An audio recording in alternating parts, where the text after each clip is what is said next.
Halo Civilians, selamat datang di Ngobros. Ngobrol bareng orang sipil. Oke. Jadi kita kali ini kedatangan tamu spesial nih. Siapa ya kira-kira? Wah, siapa nih guys? Kak? Siapa? Kak Laras. Kalian juga pasti kepo banget kan? Siapa narasumber kita hari ini? Oke, langsung saja kita sambut Mas William sebagai Kahim HMTS 2026. Gimana nih Mas kabarnya? Alhamdulillah, so far baik-baik aja, lagi nggak terlalu banyak kesibukan, mungkin ya so far so good lah. Sebelum masuk nih, mungkin teman-teman ada yang belum tahu nih Mas. Mas Willy itu dari prodi apa atau gimana? Mungkin Mas Willy bisa perkenalan singkat dulu. Oke. Jadi mungkin izin ya teman-teman, kenalin aku William Maharaya. Di sini aku sebagai Ketua Himpunan Mahasiswa Teknik Sipil Universitas Negeri Semarang periode 2026. Aku sendiri berasal dari program studi Teknik Sipil angkatan 2024. Oke.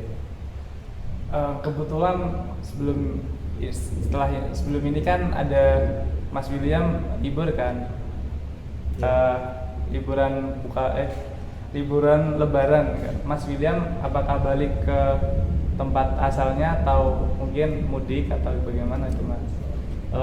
Tahun ini aku masih beruntung sih, masih dapat kesempatan untuk mudik, dan mungkin libur Lebaran kemarin lebih banyak spend time sama keluarga aja sih, karena emang lagi sibuk-sibuknya mungkin jadi mahasiswa semester 4 ya kan. Terus ada kesempatan pulang ketemu keluarga, jadi ya ngabisin waktu aja di rumah sama orang-orang terdekat, orang-orang tersayang. Kurang lebih gitu sih. Menarik gitu Mas, berarti lebih saling mengakrabkan dia Mas sebagai silaturahmi sebagai antar keluarganya. Untuk itu waktu perjalanan karir di Universitas Negeri Semarang sebagai mahasiswa teknik sipil, perjalanannya mulai dari awal karir dan motivasinya untuk mengambil organisasi ini, itu apakah ada pengalaman Mas William sendiri waktu awal-awal sebelum masuk atau bagaimana itu Mas? Apakah rasa ingin masuk dari himpunan? Oke, tentang karir ya. Jadi aku emang dari SMA udah aktif ikut organisasi. Aku dulu ikut OSIS MPK SMA aku dulu. Waktu itu sebenarnya cuma ikut satu periode sebagai ketua bidang. Cuman emang nggak aku terusin karena kayaknya udah ketuaan lah, udah capek gitu. Terus ternyata waktu aku udah masuk UNES tuh aku ngerasakan aku kayaknya nggak mau deh jadi mahasiswa yang kuliah pulang gitu. Kayak no offense lah untuk teman-teman yang memilih seperti itu, tapi aku ngerasa experience jadi mahasiswa tuh bukan cuma untuk belajar, bukan cuma untuk kuliah, tapi mungkin nyari-nyari kegiatan yang bisa ngasih manfaat ke aku atau mungkin ke sekitarku gitu. Nah, terus kenapa pada akhirnya aku tuh milih HMTS? Seperti yang kita tahu sebenarnya kan di UNES tuh banyak ya organisasi mahasiswa, entah itu dari lembaga kemahasiswaan, UKM, BSO segala macam.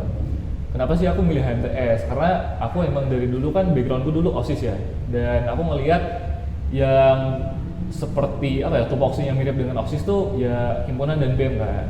Waktu itu aku sempat mikir untuk masuk ke BEM, cuma aku pikir lagi, aku ngerasa kayak aku kurang bisa mendapat manfaat gitu, karena ketika aku masuk ke BEM mungkin aku ketemu lebih banyak orang, tetapi orang-orangnya itu bukan orang yang satu bidang dengan apa yang sedang aku lalui di kuliah di UNES itu kan.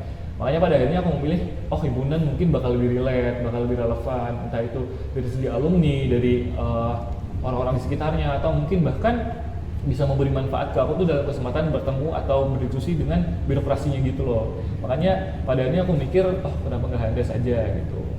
Terus sebelum ke HMTS sebenarnya perjalananku di UNES tuh lumayan panjang ya, mungkin nggak terlalu panjang lah.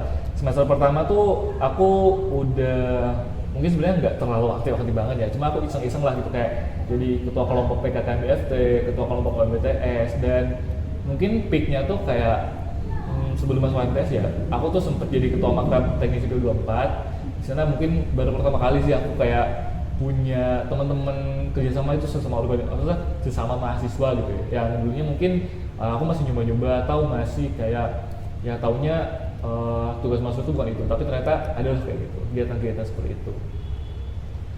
Menarik itu guys. Jadi apa yang telah dialami perjalanan seorang Mas Kahim, Mas William sebagai sebagai mahasiswa biasa hingga sekarang menjadi ketua himpunan mahasiswa teknik sipil.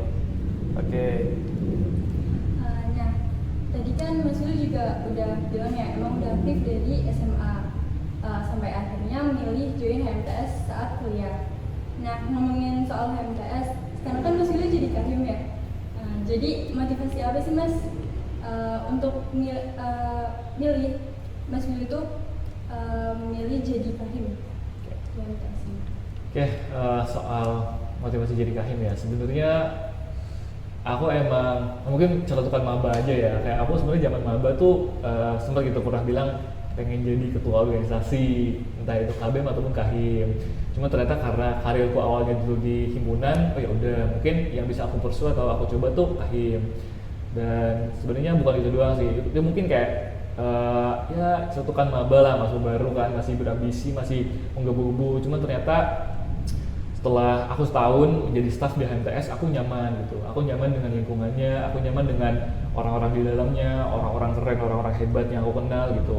Makanya aku pun berpikiran untuk aku pengen bertahan di HMTS gitu. Nah ternyata ketika di masa kekosongan, maksudnya ketika di misioner tahun 2025 itu kan sebenarnya masih mungkin bimbang ya antara aku tuh mau naik ke BPH atau enggak. Aku masih sangat mempertimbangkan dan aku pun memiliki keresahan sendiri gitu tentang apa yang ada di lingkungan teknik sipil UNES gitu, entah dalam akademi, pendidikan segala macam.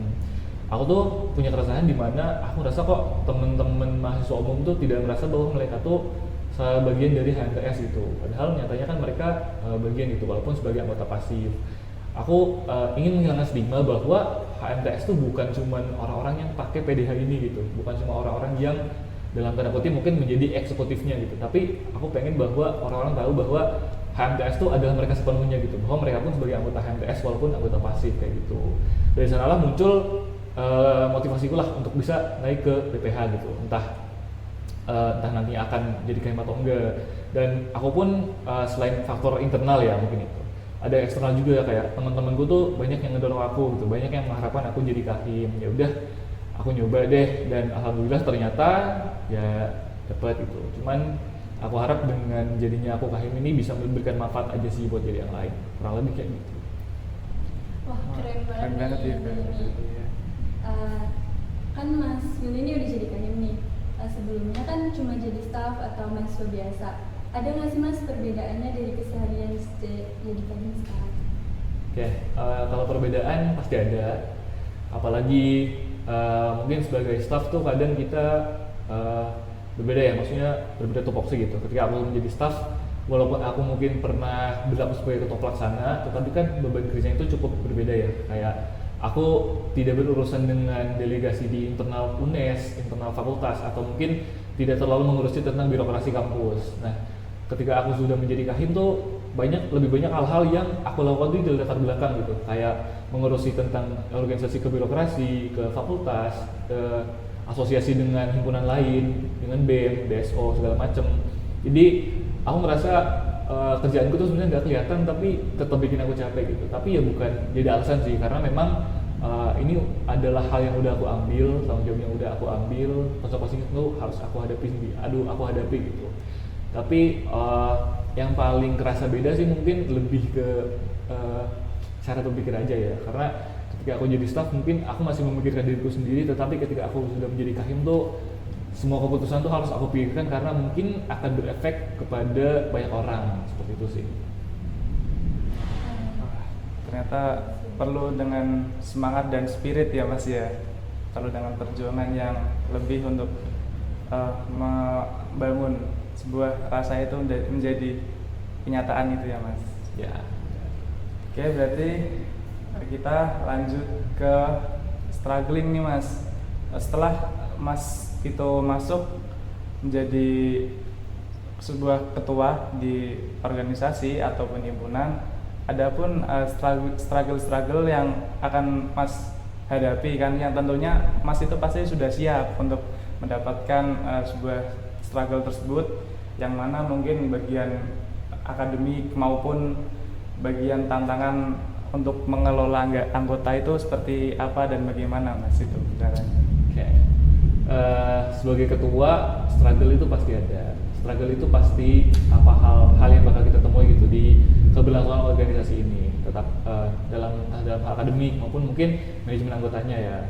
Kalau akademik sih aku sendiri cukup ya percaya diri dengan kemampuanku, makanya aku memberanikan diri untuk naik BPH. Walau sebenarnya jujur aku pun masih yakin gak yakin, tapi karena niatku baik, aku berharap, aku berdoa insya Allah apa yang akan aku berikan ke HMTS itu tidak akan mengurangi akademik yang aku berikan untuk diriku sendiri gitu.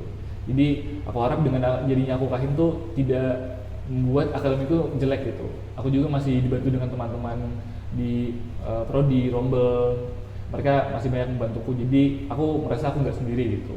Terus kalau masalah manajemen anggota, namanya organisasi ya pasti punya struggle sendiri tentang anggota, entah mungkin dari angkatan yang sudah pernah ikut ataupun angkatan barunya gitu. Karena memang pada dasarnya kan semua orang tuh berbeda ya, entah dalam konteks mungkin pengalaman, tentang kemampuan segala macam, pastinya berbeda gitu. Mungkin ada yang udah berpengalaman banget nih organisasi, mungkin orang-orang seperti itu lebih mudah untuk beradaptasi nih dalam organisasi barunya. Tetapi ada beberapa orang yang mungkin baru ingin mencoba, baru ingin mencari pengalaman, dan itu hal yang sangat lumrah gitu. Karena kan memang sejatinya organisasi mahasiswa kan tempat untuk bertumbuh gitu, tempat untuk kita belajar bareng-bareng gitu. Makanya aku sangat tahu bahwa akan ada struggle seperti itu di himpunan nantinya, tapi aku yakin bahwa aku meyakinkan diriku bahwa aku tuh bakal menghadapi itu nggak sendiri. Makanya aku siap untuk menghadapi itu bareng-bareng lah. Kita buat beban itu nggak jadi milik satu orang doang, tapi ya kita hadapin bareng-bareng gitu. Baik, ternyata cukup lumayan menjadi sebuah harapan dan tanggung jawab yang besar untuk mengelola suatu organisasi itu tersendiri ya Mas ya. Baik, oke. Untuk selanjutnya adakah Mas ini kan dengar-dengar ya pernah jadi asdos juga untuk sekarang. Nah itu kok bisa sih Mas sekarang itu jadi ketua himpunan dan sekaligus jadi asdos dalam waktu yang bersamaan? Oke, sebenarnya sebelum ya kayak intermezzo dulu dikit lah. Kayak sebenarnya sebelum aku memutuskan untuk mengambil semua tanggung jawab itu tuh banyak banget keraguan dalam diriku gitu, entah untuk mengambil ketua himpunannya atau jadi asdos gitu. Karena memang kan itu dua karir yang satu beda ya. Ketika aku di himpunan mungkin aku menjadi ketua, sosok pemimpin, di mana aku harus bisa membuat bagaimana anggota aku tuh merasa bahwa mereka tuh nggak cuma kerja dan nggak cuma dapat capeknya doang di himpunan, tapi mungkin merasakan diri mereka dapat ilmu juga, mereka belajar juga, mereka mendapat pengalaman yang mereka cari gitu. Ketika menjadi asdos mungkin aku lebih terstruktur gitu, karena aku bukan cuma sih, aku lebih ke memomong bagaimana sih teman-teman 25 untuk untuk melakukan praktikum, untuk membuat laprak, asistensi segala macam, dan itu dua-duanya adalah tanggung jawab yang berat. Jujur dua-duanya adalah tanggung jawab yang cukup berat menurutku, karena memang ketika keduanya berjalan bersamaan tuh kadang cukup menguras tenaga dan pikiran. Tetapi kenapa sih aku berani ngambil dua hal itu? Karena memang menurutku ketika aku menjadi ketua himpunan, aku nggak mau membatasi diriku untuk berkembang di organisasi aja gitu. Aku juga pengen dikenal oleh, maksudnya aku juga pengen dikenal oleh mahasiswa baru, mahasiswa umum. Aku juga pengen dikenal oleh dosen sebagai anak yang memang punya prestasi, punya keinginan untuk belajar, punya keinginan untuk memiliki akademik yang bagus gitu. Makanya ketika ada kesempatan, semuanya aku ambil. Walaupun mungkin aku bakal kecapean di akhir, aku sangat menyadari akan hal itu. Tapi aku selalu berpegang bahwa daripada aku nyantai, daripada aku mungkin banyak waktu luang tapi aku nggak dapat manfaat untuk hidup aku, mending aku capek-capekin aja nggak apa-apa. Makanya pada akhirnya aku berani untuk ngambil tanggung jawab sebagai ketua himpunan dan menjadi asdos juga bagi teman-teman mahasiswa angkatan 25. Baik, sangat keren sekali Mas ya. Jadi menurut saya Mas ini berarti mengambil tanggung jawab yang sangat besar lah ya intinya ya. dan bertanggung jawab atas keputusan yang diambil, dan selalu spiritnya itu tinggi untuk menjalani semua kegiatan itu, Mas. Betul banget nih. Iya, betul banget. Dari segi jadi kahim atau jadi asdos tuh nggak menghalangi ya Mas ya jadinya. Ya, menurutku itu dua hal yang bisa kok untuk diambil barengan, cuman tergantung aja orangnya apakah berani mengambil tanggung jawab itu, apakah kuat mungkin secara fisik, secara mental, dan kalau nggak kuat pun dikuat-kuatin aja lah. Keren banget nih. Keren banget ya Mas. Jadi ketua himpunan tuh nggak menghalangi akademik dari Mas Willy sendiri. Oke, ngomong-ngomong soal kahim nih Mas. Sebagai kahim kan tentunya punya visi dan misi ya di himpunan. Nah, untuk tahun ini himpunan tuh mau dibawa kemana sih Mas? Dan fokusnya tuh mau pengembangannya di eksternalnya atau internalnya? Oke, jadi untuk tahun ini sendiri aku sebenarnya lebih ingin memfokuskan ke internal gitu, karena entah dalam sistem kaderisasinya atau mungkin himpunan sebagai fasilitator ke mahasiswa umum, entah mungkin yang baru masuk ataupun yang udah mau diwisuda gitu kan. Tapi bukan berarti aku melepas sepenuhnya bidang eksternal gitu. Aku pun masih ingin memberikan bahwa kita eksis loh, himpunan tuh eksis loh di luar UNES gitu. Kita tuh eksis loh di luar sana gitu. Nah, cuman emang aku tuh lebih fokus ke internalnya, bagaimana kita bisa memberdayakan mahasiswa umum, bagaimana kita bisa memfasilitasi mereka, memberikan program-program kerja yang bermanfaat, entah itu mungkin bisa memberikan manfaat secara langsung ataupun tidak langsung kan, entah dalam hal akademik atau mungkin memberikan pengalaman kepanitiaan segala macam. Hal itu sih sebenarnya yang pengen kuatkan di tahun ini. Jadi bukan berarti aku melepas sepenuhnya eksternal, tetapi aku pengen lebih difokuskan di dalam aja gitu. Kita jadikan himpunan itu benar-benar sebagai tempat berkembang, kurang lebih seperti itu. Jadi buat fokusnya sendiri itu fokus di internalnya Mas? Iya, mungkin kurang lebih bisa dibilang seperti itulah. Nah, untuk itu ada nggak sih Mas prokja baru atau yang berbeda dari tahun sebelumnya? Sebenarnya mungkin beberapa masih ada yang kita pertahankan ya, dan dengan beberapa pertimbangan ada juga program kerja baru, Kak. Seperti untuk divisi RPP, mungkin dari dulu teman-teman pernah tuh kenal sama pelatihan software. Itu kan memberikan manfaat langsung ke teman-teman ya, kayak bagaimana sih cara pakai software, entah itu Revit, AutoCAD, SketchUp, dan lain-lainnya. Terus tahun ini tuh ada inovasi dari divisi RPP, yakni ada yang namanya kelas mengajar. Jadi teknisnya tuh mungkin bakal memberi materi, entah itu mungkin akan dilaksanakan di Zoom atau mungkin nanti di-upload di YouTube ya. Tapi itu bakal menjadi sarana akademis untuk teman-teman yang mungkin bisa menunjang lah, entah itu mungkin untuk sekedar review materi, pengulangan materi, atau ketika teman-teman mungkin membutuhkan sumber informasi tetapi ada akses yang mungkin belum bisa didapat lah, kurang lebih gitu sih. Oh, keren banget ya Keren Kak banget, prokjanya iya, yang Pak baru Aris, ini. iya. Oke. Selanjutnya ada, setahu saya Kak ya, izin bertanya ya, Ya, untuk dalam periode ini HMTS tuh memulai adanya penamaan anggota kabinet, ataupun Mas William ini terpikirkan untuk memberi kabinet itu kenapa gitu Mas, untuk dibikin sebuah organisasi itu ada nama kabinetnya? Oke. Sebenarnya alasannya ada banyak ya. Yang pertama tuh aku tuh karena aku ingin memberikan atau ya, aku ingin membuat suatu legasi atau mungkin biar orang tuh tahu tuh ketika mereka ingat dengan HMTS, mereka tuh ingat kabinet kita gitu. Mereka ingat kabinet kita yang mungkin telah menjadi manfaat bagi mereka, atau mungkin menyebut mereka waktu maba, mengapresiasi mengarak mereka ketika wisuda gitu loh. Dan aku tuh ingin memperjelas antara himpunan mahasiswa teknik sipil sendiri yang membedakan antara mahasiswa umum dan eksekutif gitu. Bukan dalam aku artian memberikan gap ya, enggak, tapi aku pengen memberikan penjelasan bahwa mahasiswa umum tuh termasuk loh dalam anggota himpunan. Nah, aku pengen memberikan penjelasan bahwa sebenarnya yang anggota aktif itu yang termasuk dalam kabinet, tetapi bukan berarti mahasiswa umum tuh bukan himpunan, mereka juga anggota himpunan, termasuk dalam anggota pasif, kurang lebih seperti itu. Nah, kenapa sih nama kabinetnya Derap Langkah, Kak? Jadi aku tuh sebenarnya lebih ke simbolik aja ya mungkin. Aku pengen kita bergerak tuh dalam satu derap dan kita langkah bareng-bareng gitu loh. Karena emang pada dasarnya kan himpunan tuh punya kita bareng ya, bukan punya sendiri, bukan punya aku doang sebagai ketua himpunan, bukan punya eksekutifnya doang yang termasuk dalam anggota kabinet, tetapi himpunan itu memang punya kita entah dari awal masuk sampai kapanpun mungkin kita hidup ya, sampai dari mulai kalian dikaderisasi sampai kalian mungkin lulus, ya kalian tuh sebagai anggota himpunan gitu. Walau mungkin tidak seaktif anggota-anggota aktif yang masuk ke kabinetnya, kurang lebih gitu sih. Oke, termasuk bagus juga ya Mas yaitu menggunakan ada namanya kabinet dan kabinet kita bernama Derap Langkah itu ya Mas, setuju ya? Iya. Oke, baik. Untuk itu kita masuk ke dalam sesi biar agak tidak eh, terlalu formal, kita ada refreshing gitu Mas. Jadi Mas boleh Oh ya. minum dulu Mas minumannya, sama kita ada sedikit ice breaking juga. Boleh. Kira-kira apa nih Zaini untuk ice breakingnya?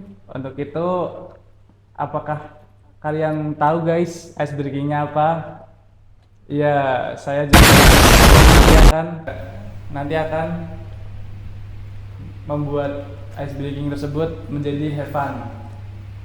Jadi nama ice breakingnya apa nih, Kak Laras? Untuk ice breaking ini kita tebak kata ya, tebak Betul. divisi gitu. Oke, langsung aja, boleh ditaruh di atas itu? Boleh. Oke, Mas. Oke, kita mulai. Sini. Dari saya nih ya, jadi Mas Willy ini akan menjawab dari suatu clue yang akan saya berikan, dan kata-katanya itu menuju pada kata-kata yang ada pada di atas kepalanya Mas Willy. Oke. Jadi clue yang pertama yaitu jualan, Jualan. Oke. produk, atau mungkin duit, fulus. Wes, oke gitu. Biro nih. Antara divisi Divisi atau biro ini Mas. Oh gitu. Ya, Urusan sama penjualan, duit, dansa kali ya. betul banget Bisa Mas. jawab. Oke. Mantap. Selanjutnya ada kata yang kedua. Kata yang kedua ya. Yang kedua ini akan diberikan clue oleh Kak Laras. Oke, untuk lo yang pertama itu biasanya dokumentasi acara ini, Mas. Oke. Ada lagi? Ada lagi, yaitu selain dokumentasi acara, kita akan membuat poster, desain, dan mungkin dokumentasi daripada sebuah event atau yang akan dilakukan. Suka ngedit-ngedit nih, Mas. Ya, betul Mas. Oke gitu. Ini mah yang punya hajat nggak sih, yang punya acara nggak sih? Infocom kan? Waduh, banget betul nih. sekali Mas. Kayaknya kita gampang-gampang banget ya. Iya, kayaknya kita gampang banget ya. Apa kita cari yang lebih susah guys ya? Oke, kita Lanjut. Yang ketiga. Wih, Oke, ini dimulai dari Zaini. ini lumayan susah nih guys. Jadi clue yang pertama Mas, ini berkaitan dengan fisik. Oke. Fisiknya, jadi kita ada mungkin lomba bebas nih, sebenarnya bukan fisik doang ya, bakat lah istilahnya, bakat kita dalam eksternal nih Mas, eksternal cluenya, dan juga ada pembuatan suatu lombanya namanya AST. Oke. Gitu. Ayo clue selanjutnya apa nih Kak? Bidang non akademik nih, Mas. Ya, Mungkin kalau ngurusin bakat minat, bakmin ya kali ya. Oh, betul banget wah nih. benar sekali Mas. Jadi bakmin ini ada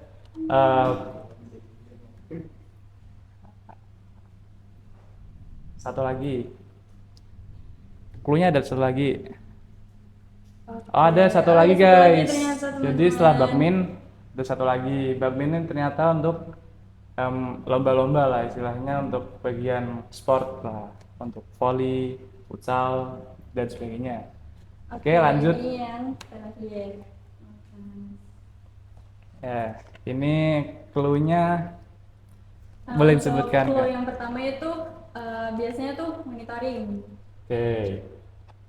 Yang kedua adalah mungkin mengevaluasi atau melihat kandidat lah Mas, untuk mahasiswa yang ingin daftar di himpunan ini? Gitu. Eh, organisasi monitoring personalia. Wah, Oh, betul betul sekali banget. ya Mas, keren banget. Bisa dijawab semua nih saya ini. Oke, Mas berarti mendapat kita bisa kembali hadiah cair ya Mas ya untuk suasananya Dari- menyenangkan nih. dari Seru. Ya lanjut nih. Saya izin bertanya ya Mas ya, untuk pengelolaan anggota, menurut Mas jika ada anggota yang memegang suatu proyek Nggak ada. proyek itu masih Nggak usah, gitu. berjalan sesuai dengan apa yang diinginkan. Berarti Yang dikat ya? kedua, yang kedua, apakah di organisasi Nggak usah ya, Mas. himpunan ini kan semua fungsi siapa? Aduh banyak beban proyek yang banyak nih, apakah ada proyek untuk Oke, baik. jalan-jalan Setelah atau refreshing sendiri refreshing dari proyek yang ice breaking kita akan kali ini, ada gitu Mas. kita Dan akan itu, dilanjut materi nih Mas, biar tidak Dari, bosan dan lebih mungkin bersemangat lah manajemen untuk nanti ke sumber depannya daya manusia atau Oke. pengelolaan anggota Terkait manajemen di himpunan anggota, sendiri. kita sebenarnya Jadi nggak bisa ada, menjudge ya langsung kenapa sih misalnya proyek itu macet. seumpama ada anggota HMTS ada beberapa yang Mas Willy anggota yang mungkin belum memegang bisa suatu proyek perform dengan tidak baik. berjalan nih, mungkin atau sedikit macet sebenarnya kita atau mungkin harus lambat identifikasi lah masalah dalam terlebih dahulu gitu. Kita nggak bisa penyelesaiannya. langsung nembak Apakah bahwa Mas ketuanya salah. Oh, yang enggak. tidak akan Mungkin Mas Willy banyak faktor yang bisa lakukan sebagai ketua kemungkinan himpunan hal itu itu terjadi sendiri. kan. Yang pertama iya, hal yang banyak pertama aku lakuin pastinya tuh menghubungi kawasannya gitu. Kita lihat nih jadi dari divisi biro mana, ini program kerja dari divisi biro mana, terus aku reach out dulu gitu ke kawasannya, apakah dia udah bener gak nih menemani anaknya Oke, untuk siap, Tis. melakukan Siap, program kerja, Tis. apakah dia udah bener-bener cukup untuk masuk gitu, membantu anak-anaknya untuk melakukan program kerja. Dan kita juga nggak bisa langsung mensamaratakan bahwa ketuanya yang salah gitu. Enggak, mungkin memang ada beberapa hal di dalam kepanitiaannya yang mungkin lagi nggak bisa berlaku lah, lagi macet segala macem. Nah, solusinya sendiri emang hierarki himpunan kan memang ada ya, dan nggak bisa kita abaikan gitu.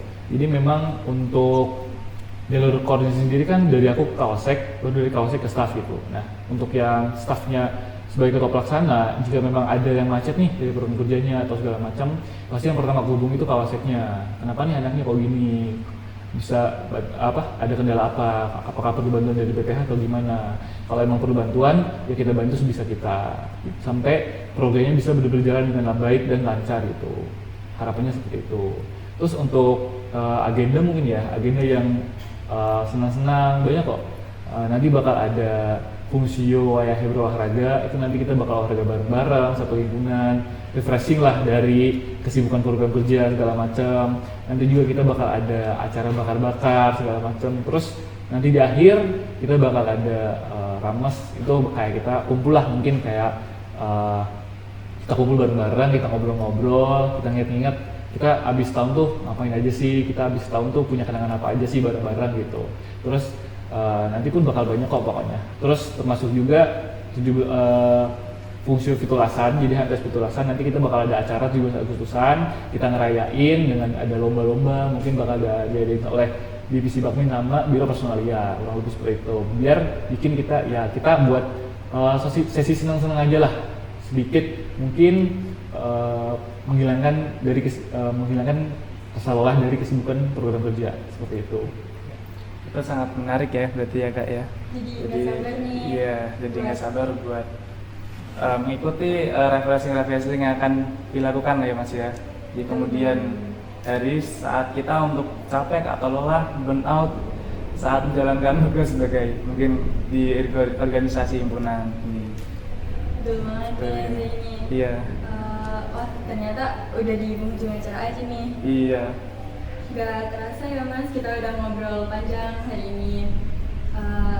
Nah obrolan kita kali ini tuh kita jadi tahu gimana sih kehidupan dari seorang ketua himpunan. Terus kita juga jangan lupa yang paling penting dari podcast kali ini itu memulai adalah keberanian untuk mencoba.